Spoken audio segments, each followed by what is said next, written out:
Profitez de votre programme avec la compagnie fiduciaire Grésivaudan, expert comptable et commissaire aux comptes.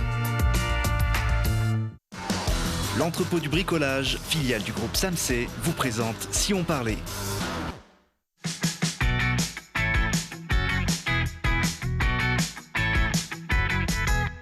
Bienvenue à tous, ravi de vous retrouver. Si on parlait avec ceux qui font l'actu sur le bassin grenoblois, c'est notre quotidienne qui vous donne la parole et aussi l'eau à la bouche. Direction la maison Haribert où, aux côtés des 2 étoiles, brille désormais l'étoile verte du guide Michelin, récompensant le chef pour sa démarche vertueuse pour l'environnement.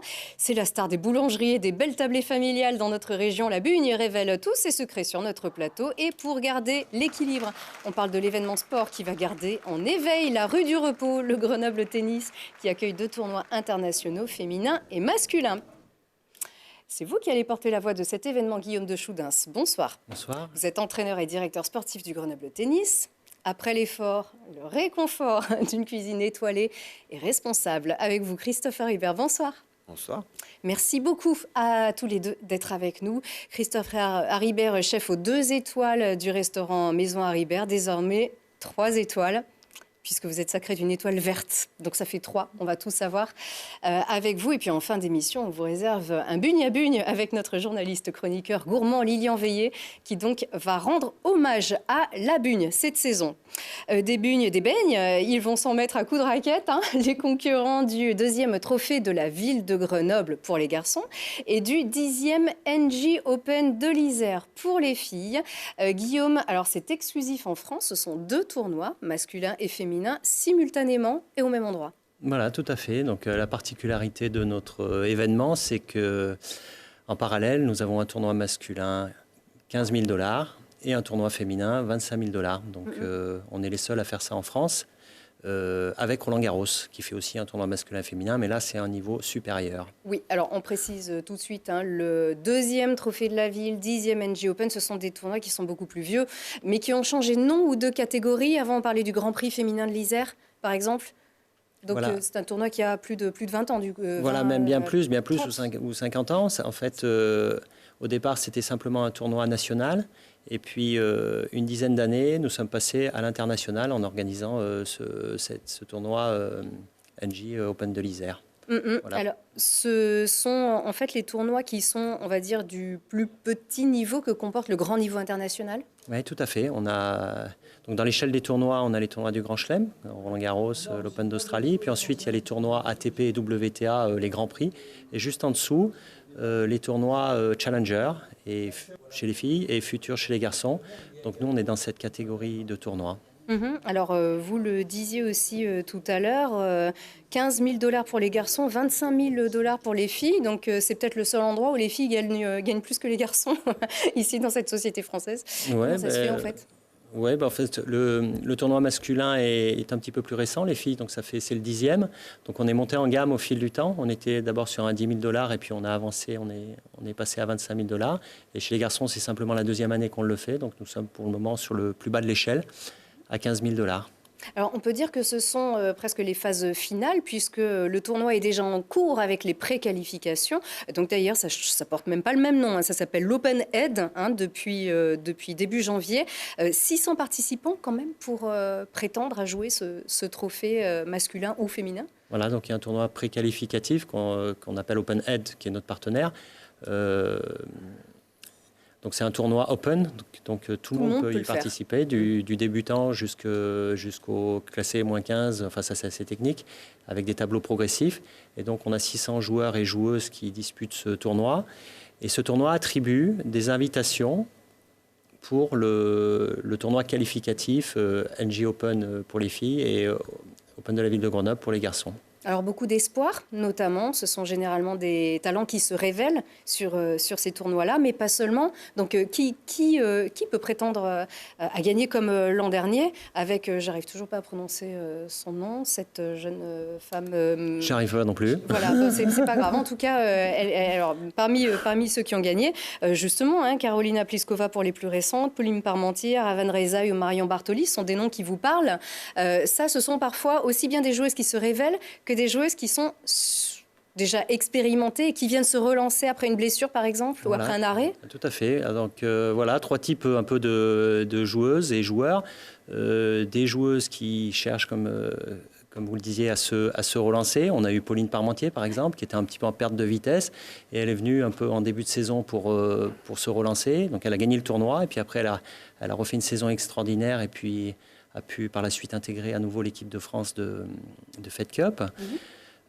On a aussi pas mal de fidèles maintenant, parce que depuis qu'on a les nouvelles infrastructures magnifiques, là depuis 2 ans, les filles qui viennent reviennent, parce qu'elles sont contentes de venir de jouer dans de bonnes conditions, avec beaucoup de terrains, des terrains d'entraînement, une salle de fitness, des facilités d'accès, parce que Grenoble est assez facile d'accès, avec l'aéroport pas très loin. Donc on a pas mal de fidèles.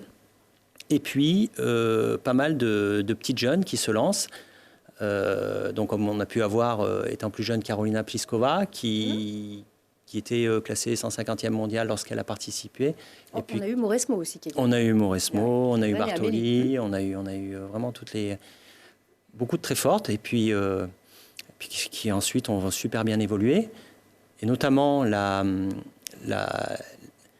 finaliste d'il y a 2 ans, la vainqueur de il y a 2 ans, Vondrousova, qui cette année a fait finale à Roland-Garros. Donc elle est venue, elle était 150 mondiale, et 2 ans après, elle se retrouve finale à Roland-Garros. Voilà un petit peu le... Cette année, vous pariez sur qui? C'est difficile. Les locales, on est chauvin. Chez les garçons, on va parier sur celui que je vois à l'écran. Là. Allez, alors on y va tout de suite. C'est la tête d'affiche numéro 1, c'est Baptiste Crépat, qui lui n'est pas licencié au Grenoble Tennis. Il est licencié au GUC Tennis. C'est son papa le président d'ailleurs, c'est un fidèle. Mais comme on s'entend bien, c'est vous qui l'entraînez au Grenoble Tennis. Voilà, exactement. Donc là, cette année, donc il va participer au tournoi. L'année passée, il n'a pas pu le faire parce qu'il était sur des tournois un petit peu plus hauts, sur des challengers. Et là, cette année, donc on a décidé de jouer ce tournoi-là. Et il est tête de série numéro 1, donc entre guillemets favori. Voilà, même si l'opposition est très, très, très forte. Voilà, donc on espère qu'il va faire un bon tournoi. Oui, on a des bons jeunes. Ça arrive bien, on a vraiment des bons jeunes, aussi bien du côté des filles que des garçons au Grenoble Tennis. Voilà, alors sur le tournoi, chez les filles, on va avoir la présence de la numéro 1 mondiale junior, qui est une Française, qui s'appelle Diane Paris. Elle a 17 ans, numéro 1 mondial junior. On a également la numéro 6 mondiale junior, qui s'appelle Elsa Jacquemot, qui est de Lyon, et qui n'a que 16 ans. Voilà, donc on a vraiment des espoirs du tennis mondial à Grenoble. Oui, alors vous en touchez un mot à l'instant justement. Ces structures du Grenoble Tennis qu'on a vues, elles sont toutes neuves, elles sont toutes belles, elles sont chaleureuses, avec du bois local. C'est pas encore. On n'a pas le cahier des charges. Et il y fait bon. Alors ça change des terrains qui étaient sombres, verts et froids, disons-le tout de suite, qui accueillaient le tournoi il y a encore quelques années, dans des conditions un peu compliquées. Ça a vraiment eu un impact sur le succès de votre tournoi? Ah bah énorme. Et auparavant, même aussi des entrées en lice. On vient maintenant plus volontiers chez vous. Avant, on venait une fois, et puis l'année d'après, on ne revenait plus parce qu'on avait joué à -2, -3 degrés dans un tas de tôle. et là, aujourd'hui, les joueurs et joueuses viennent et reviennent parce qu'on a quand même un site exceptionnel. Et ça se sait, et vous recevez des académies. Il y a toutes les académies qui viennent. En ce moment, on a l'académie Les Joueurs de Mouratoglou. Il y a tous les meilleurs espoirs de la fédération qui viennent jouer sur le tournoi. Là, tout le monde vient. Et notamment les 50 000 licenciés, peut-être ils ne viennent pas tous, mais en Isère, on est pas mal. C'est la deuxième discipline préférée des sportifs derrière le foot. Et ces tournois, en plus, ça permet de voir des matchs de très bon niveau ailleurs que derrière un écran, justement. C'est l'occasion de voir un très beau tennis. Pour de vrai. Voilà, exactement. Pendant une semaine pleine, on a des matchs de très très bon niveau. Donc, la structure permet aussi aux spectateurs de regarder les matchs sans avoir 3 doudounes et 2 bonnets sur la tête. C'est l'NJ Open de l'Isère pour les filles. Le trophée de la ville de Grenoble pour les garçons, c'est à partir de ce dimanche 9 février pour ce qui concerne les phases finales. Donc voilà, toute l'expression même de ce tournoi avec les champions. Christophe Haribert, on sait que vous êtes un grand skieur, que vous faites du kitesurf, que vous faites du vélo. Est-ce que vous faites aussi du tennis? Je joue un peu au tennis, oui, parce qu'à Uriage, nous avons des terrains en terre battue, donc je joue de temps en temps l'été un peu au tennis. J'adore ça. Alors que demander? Alors, est-ce que c'est le sport qui vous permet aussi de profiter des plaisirs de la table? Vous êtes un grand gourmand? Oui, je suis très gourmand, je vous confirme, j'adore manger. Et le sport me permet, au-delà de rentrer dans des états méditatifs, me reposer et de me faire du bien, me permet aussi de garder une ligne. Ça libère à la fois le corps et l'esprit, Ouais, encore que... Alors globalement, et pour l'avoir testé et très très approuvé, c'est une cuisine qui est résolument saine et équilibrée que vous créez, que vous orchestrez dans votre restaurant Maison Haribert, 2 étoiles au guide Michelin. Et donc, c'est tout nouveau, ça date d'il y a quelques jours. Une étoile verte vous a été décernée. Vous faites partie des 50 lauréats de cette première promotion du trèfle vert, symbolisé par un cube de terre que vous nous avez apporté et qui récompense les pratiques environnementales louables. À vos côtés, des chefs 3 étoiles, comme le Plaza Athénée d'Alain Ducasse, par exemple, et des chefs non étoilés, mais engagés dans cette démarche éthique et éco-responsable. C'était une surprise pour vous? Oui, c'était une surprise, forcément, puisque quand on est élu à un palmarès, on l'apprend le jour même. Donc, j'étais très content. C'est une suite cohérente de tout le travail qu'on a fourni depuis 4 ans pour construire ce projet, qu'il est complètement éthique et engagé, et qui, pour moi, avoir créé ce lieu, c'est presque anecdotique par rapport à l'urgence dans laquelle on est actuellement sur la planète. Donc toute mon énergie aujourd'hui, au-delà de mon restaurant, c'est dire aux gens de changer leur mode de fonctionnement. Et mon lieu aujourd'hui est une promotion à ça. Aujourd'hui, on ne donne pas de leçons, on a décidé de le faire et de l'éprouver et au quotidien de changer le mode de fonctionnement. Oui, parce que l'avantage aussi de cette récompense, de ce trèfle vert, cette étoile verte, c'est que ça va sensibiliser des chefs pour qui ce n'était pas la première des préoccupations. Vous n'avez pas attendu ça, vous n'avez pas attendu que cette étoile verte existe. On le voit ici, d'ailleurs, ce cube, c'est un cube de terre et la terre du Poitou, c'est ça? Oui, en fait, ça symbolise en 2 mots, c'est le film Au nom de la Terre, le film d'Édouard Bergeon avec Guillaume Canet, l'acteur principal. D'ailleurs, il est nominé aux Oscars, au César. Au César, pardon. Peut-être aux Oscars après. Ah bah oui, on lapsus révélateur. Et non, mais voilà, c'est un homme fantastique, un film qui est complètement dingue sur les mots MAUX et la déraison de notre époque. Et aujourd'hui, pour nous, c'était symbolique au guide de recevoir ce petit bout de terre, puisque tout vient de la terre. Tous les produits qu'on utilise viennent de la terre, donc il faut jamais l'oublier. Et derrière la terre, il y a des humains, il y a des gens aujourd'hui qui sont en souffrance. Il y a un agriculteur qui se suicide tous les 2 jours en France, et c'est juste insoutenable. Donc il est temps aujourd'hui qu'on prenne conscience que notre planète ne va pas bien, que nos maraîchers, nos agriculteurs ne vont pas bien. Ils sont sous pression aujourd'hui, ils n'ont qu'une méthode de fonctionnement. Ils empoisonnent les sols. Et aujourd'hui, l'idée, c'est de passer à la transition agricole. Et la transition agricole, c'est redonner des calories à la terre pour qu'on ait de bons aliments. Et quand on mange bien, on est bien. On a un sportif avec nous, je pense qu'il peut confirmer que l'alimentation est le premier carburant. On est ce qu'on mange. Donc il est primordial de se nourrir correctement. Et on voit votre établissement ici que vous avez ouvert il y a 1 an, jour pour jour. Donc la Maison Haribert qui est justement épurée de cette de tout ceci, de tout ce que vous évoquez ici. Vraiment, ce développement durable vous a accompagné à chaque étape de la création de cette maison jusqu'à sa structure même. Oui, puisqu'on a réhabilité un lieu et on l'a fait de manière complètement éthique et éco-responsable et avoir un impact positif sur la planète. Donc c'est comment on traite l'eau, comment on chauffe, comment on traite nos déchets. Tout a été pensé de manière éco-responsable. Il n'y a pas aujourd'hui une seule action que l'on fait sans avoir une arrière-pensée éthique et éco-responsable et sans que ça le soit vraiment. Et c'est pas aujourd'hui être une maison et avoir un petit cube ou d'avoir une étoile verte. C'est pas juste sourcer quelques produits autour de la maison, c'est tout l'écosystème de Maison Haribert qui est tourné vers l'écologie et l'éco-responsabilité. Ça va du jardin qu'on a créé en permaculture à la manière de récupérer l'eau de pluie, à ne plus avoir de bouteilles en verre qui rentrent chez nous puisqu'on fabrique l'eau sur place. On a un filtre qui nous permet d'avoir de l'eau 100% naturelle. C'est notre manière de traiter les déchets. On a un compost, on cuit tous les déchets organiques pour qu'ils se transforment en compost en 72 heures. Donc on ne rejette rien à l'extérieur du bâtiment qui n'est pas bon pour la planète. Pour nous, c'est super important. Et dans la manière aussi de réhabiliter le lieu, on a utilisé des peintures écologiques, on a tous les détails. Ça, c'est du bois sourcé, forcément, ou des bois de récupération qu'on a pour faire les meubles.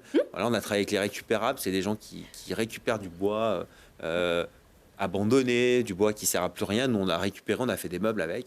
Voilà, là, on voit toutes nos herbes qu'on a ramassées cet été pour faire nos tisanes. La cueillette. La cueillette, on fait beaucoup de cueillettes. On est complètement inclus dans la nature. Riage est un lieu de nature, donc on cueille beaucoup. C'est ça, une démarche donc qui est globale, qui est aussi intégrée à l'environnement qui vous accueille. Cette maison, elle était déjà là. Et donc, vous l'avez refaite, vous l'avez presque rendue à son environnement. Je l'ai rendue complètement.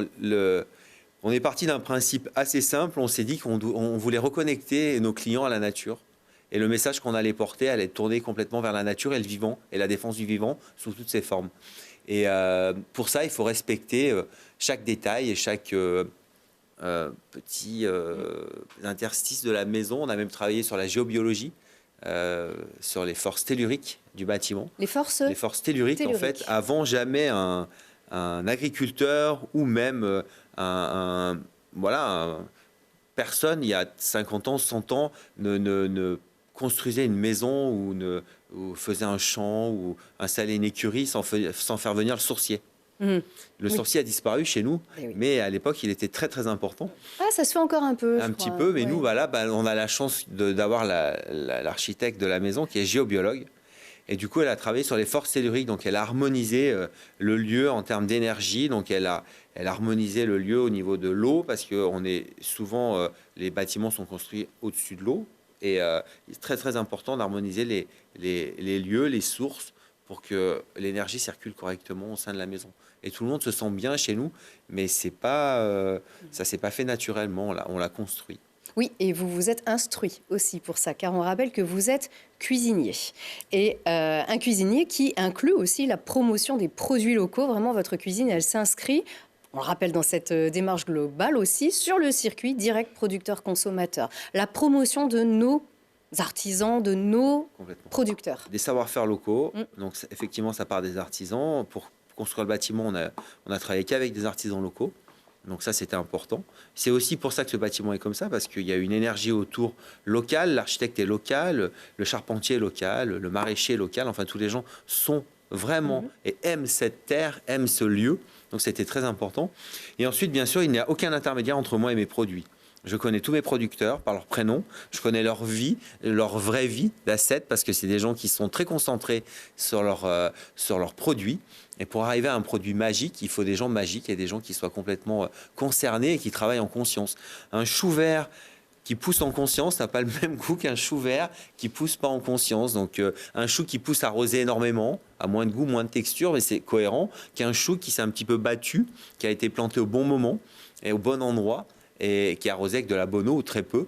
Voilà, donc l'idée, c'est le principe de permaculture, c'est prendre l'ensemble de son biotope en considération pour avoir le maximum d'énergie dans le sol pour que son légume ait le goût le plus intéressant et la texture la plus intéressante. On va essayer de le voir, ce chou vert, car vous avez fait la cueillette devant les caméras de TF1 il y a quelques jours, 4 à table. C'est la rubrique cuisine du Trésor de TF1. Vous va faire du vélo.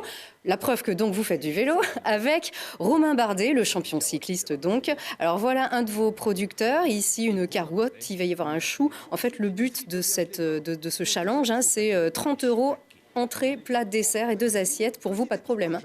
Ah bon, on l'a fait sans aucun problème, oui. Et on était en dessous même au niveau du prix, on était à 25 €, je crois. Ah, donc il restait un petit peu de rap. Donc la cueillette, ça c'est l'estragon, bien sûr, pour le dessert. Logique. Donc effectivement, on va composer, mettre en musique vraiment tous ces produits de la nature qui sont ici. On voit le chou vert, là. Oui, le chou vert, moi je le trouve un peu cuit, non? Il était bien rôti, mais c'est bon, un petit peu comme ça, là, un petit peu comme ça sur la pointe du chou, qui a une petite amertume légèrement colorée. Voilà, donc c'était un plat tout autour des légumes. Ça marche bien. De saison, ouais, ça marchait très bien. Et alors Romain Bardet, qui est un de vos associés, parmi ceux qui jouent aussi l'un des plus grands rôles, c'est Martin Fourcade. C'est vrai que ça donne quand même un sacré coup de projecteur, c'est pas plus mal d'ailleurs, hein, sur notre gastronomie, sur notre territoire, sur notre bassin grenoblois, ça progresse. Elle devient plus réputée aussi, notre cuisine. On voit ici Alexis Pinturo, qui vient ici. Voilà, tout le monde de la montagne, le président de la Fédération française de ski, Michel Vion, tout ce monde de la montagne aussi. Clément Noël, bien sûr, slalomeur, qui s'était donné rendez-vous, c'était à l'été dernier. Martin Fourcade, donc tout de suite, il s'est intéressé à votre projet. Hein. Ouais, Martin, ça fait un petit moment que je le connais, on est amis, et quand je vais commencer à lui parler de mon projet, il il a tout de suite plongé dedans. Dans un premier temps, il a simplement observé et à un moment, il m'a dit j'ai très envie de participer. Donc, il est présent depuis le début c'est quelqu'un de tellement engagé, tellement passionnant. Et je pense que ça le détend, mes petites aventures. Ça lui fait du bien. Ça le sort de son quotidien et de son contexte et toute la pression qu'il a qui est énorme, la même que moi. J'ai une pression qui est dingue aussi. Et voilà, tous les deux, on s'échange nos bons procédés pour justement garder la tête froide, les pieds sur terre, la tête dans les étoiles. Et garder aussi cette ligne de mire, le plaisir et les gens qui sont heureux quand ils dégustent votre cuisine aussi. Ça, c'est merveilleux. Vous n'aimez pas l'ail, hein? Ça, c'est important. Je l'ai appris récemment. Oui, comme ça, pour ceux qui n'aiment pas l'ail, vous pouvez aller les yeux fermés et les papilles tout en confiance. Est-ce que vous aimez les bugnes? J'adore les bugnes. Ah, eh ben ça tombe bien, c'est une tradition bien de chez nous, les bugnes, qui vont révéler tous leurs petits secrets ici avec notre chroniqueur gourmand Lilian Veillé, qui est allé enquêter sur ce produit qui fait le bonheur des tablées familiales ici sur notre territoire dauphinois. Et lyonnais aussi. Bonsoir Lilian. Bonsoir Lucille. Alors, la bugne, toi tu aimes les bugnes? Oui, j'aime beaucoup moi. C'est pas un cake d'amour, hein, du coup c'est bien des bugnes que là je vous ai amenées. Pour pas faiblir, après la chandeleur, il faut enchaîner. C'est pas un cake d'amour comme on vient d'entendre, mais pas loin. Ouais, non, mais elles ont été faites avec beaucoup d'amour. Et vous aimez les bugnes? Oui, moi j'adore les bugnes, oui, je suis fan. Forcément. Moi, généralement, les pâtisseries. Alors, est-ce que vous voyez un petit peu les différences qu'on peut avoir sur les bugnes? Lesquelles vous parlent le plus? Moi, j'ai une préférence pour les bugnes soufflées. D'accord. Voilà. Donc, levées, on va dire. Plutôt briochées, celle-ci. Moi, je suis habitué au soufflé, là. Ma grand-mère faisait des bugnes comme ça. Je n'avais jamais testé les autres, les plates. En fait. Ah ouais. C'est pas la vraie bugne, celle-là. La vraie bugne, c'est celle-ci. C'est celle qui gonfle un peu. Ouais. Eh ben moi, je vais être entre les deux. Pour moi, la bugne, elle est plutôt plate, mais avec des bulles. Voilà, très légères. C'est comme ça qu'on les faisait chez moi. C'est ce que je faisais moi aussi quand j'étais petit. Hein. C'était plutôt des oreillettes comme celle-ci, mais un peu plus gonflées avec des bulles comme tu dis. Mais du coup, il y en a pour tous les goûts en fait. Donc on a les oreillettes qui sont plutôt d'origine provençale. En fait, elles ne sont même pas spécialement d'ici. On a également des merveilles dans le sud-ouest, ils appellent ça les merveilles. Et on a les bugnes qu'on connaît davantage ici à Grenoble, les bugnes briochées. Donc vous avez dû en voir dans les boulangeries en ce moment. Les boulangeries, les étals sont pleins de bugnes briochées. Briochées, les bugnes lyonnaises, comme on dit. Et les bugnes lyonnaises, c'est pas exactement celle-ci. Ça aussi entre les deux. Elles sont un peu briochées, mais elles sont souvent aussi un peu plus plates. Les bugnes lyonnaises. On a différents types de bugnes vraiment. Donc là, les briochées, c'est pas exactement la lyonnaise. D'accord. Mais c'est celle qu'on a plus couramment ici à Grenoble, en fait. Oui, alors justement, parce que moi, je me suis permise j'ai un petit peu honte de ce que j'ai fait. Christophe Haribert, ne regardez surtout pas. Donc, si je comprends bien, c'est ça ressemble à ça alors un peu la bugne. Ouais, et exactement, voilà. C'est ce que j'ai fait rater entre guillemets. Ah, super. Tu vois, elles sont moins levées que les briochées. Elles sont pas si ratées que ça. Alors, mais non, mais carrément, mais elles sont très difficiles à trouver sur Grenoble. Eh ben on les trouve chez moi. On trouve davantage les meilleures bugnes, c'est exactement. peut-être aussi les bugnes maison. Mais tu sais que même les bugnes lyonnaises, elles sont pas vraiment de Lyon. Elles sont plutôt traditionnellement de Savoie. Même au Moyen-Âge, c'était en Savoie et c'était même une spécialité avant dans la Rome antique. Donc c'est au XVIe siècle et depuis on en a remangé donc depuis le Moyen-Âge. Mais c'est pas spécialement lyonnais, c'était vraiment du duché de Savoie. Et elles sont très présentes actuellement parce que c'est la saison. C'est entre la galette des rois et Mardi Gras qu'on mange les bugnes. Et Mardi Gras, c'est bientôt, hein, c'est le 25 février. Après, c'est Carême. Donc Carême, c'est disette, hein, c'est régime. On n'en mange plus. Donc on fait du gras avant. Comment? Donc on fait du gras avant. Exactement, donc on fait du gras avant, donc on mange les bugnes. Et donc là, comme Mardi Gras, c'est le 25 février, et il faut se dépêcher. Donc je vous propose peut-être de goûter les bugnes. Ah tout de suite, alors on y va. Mais alors, explique-nous comment c'est fait. Alors, pendant qu'on les goûte... On y va, explique-nous alors. On va goûter ça. Donc, du coup, celles-ci, les oreillettes, elles cuisent beaucoup moins longtemps, elles sont plus dures, exactement. Elles sont... il y en a des vraies, hein, bien évidemment. Là, c'est celles de supermarché, mais il y en a des vraies qu'on peut trouver notamment au Fournil à Saint-Martin-le-Vinoux. Elles sont plus fines, la pâte est beaucoup plus fine, elles sont plus croustillantes. Et donc là, les bugnes briochées, elles cuisent moins longtemps, on les met moins longtemps dans l'huile. Et elles sont bien plus tendres, bien plus onctueuses. Donc, bien évidemment, moi, je suis allé enquêter. Hein, Lucille, tu me connais. Je suis allé voir comment on faisait les bugnes. Je suis allé au Chardon Bleu. Oui. Et je peux déjà donc vous donner la recette des bugnes classiques. Donc, il faut de la farine, du sel, du sucre, de la levure. Et ensuite, on commence à mélanger, on ajoute les œufs, le beurre, et après, chacun il va un petit peu de son ingrédient secret. Il y a du beurre, même si c'est frit. Oh. Ah oui, mais il y a même beaucoup de beurre dans la recette de base. C'est pour ça. Et donc, ensuite, on peut rajouter un zeste de citron, on peut rajouter du rhum, du vin blanc. Je ne sais pas si vous avez un ingrédient. La fleur d'oranger, exactement. Moi, j'ai mis du zeste de citron dans mes petits... Ouais, mais ça se fait beaucoup. Fleur d'oranger ou zeste de citron. Et donc, ce qu'il faut savoir ensuite... Et surtout, chef, j'ose vous préférer la mienne, vous proposer la mienne, peut-être pas. Allez, allez, je vais avoir l'avis du chef, attention. C'est fait avec amour, hein, c'est déjà l'essentiel. C'est top.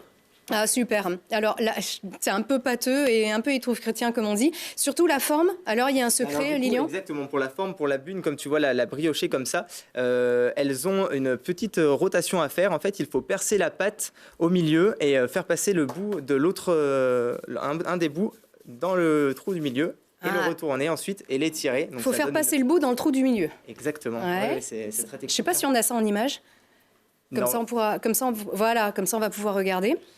Et donc vous allez voir, on a en fait un petit trou dans la bugne. On fait passer un côté, on fait passer un bout au milieu, exactement. Ensuite, on l'étire et voilà, on a une jolie bugne qui est prête à aller dans l'huile.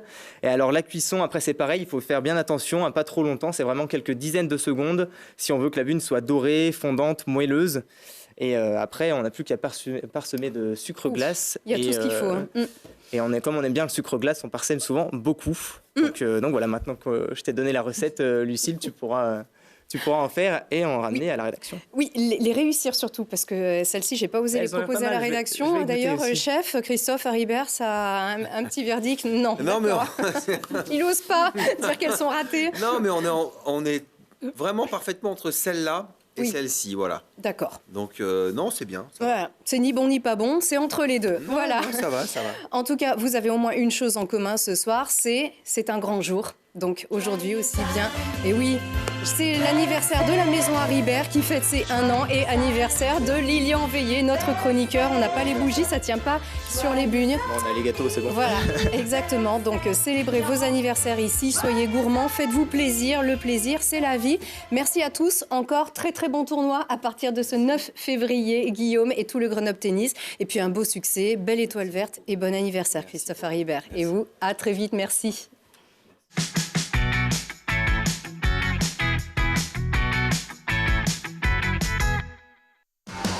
L'entrepôt du bricolage, filiale du groupe Samsé, vous a présenté Si on parlait. C'était Si on parlait avec la compagnie fiduciaire Grésivaudan, expert comptable et commissaire aux comptes.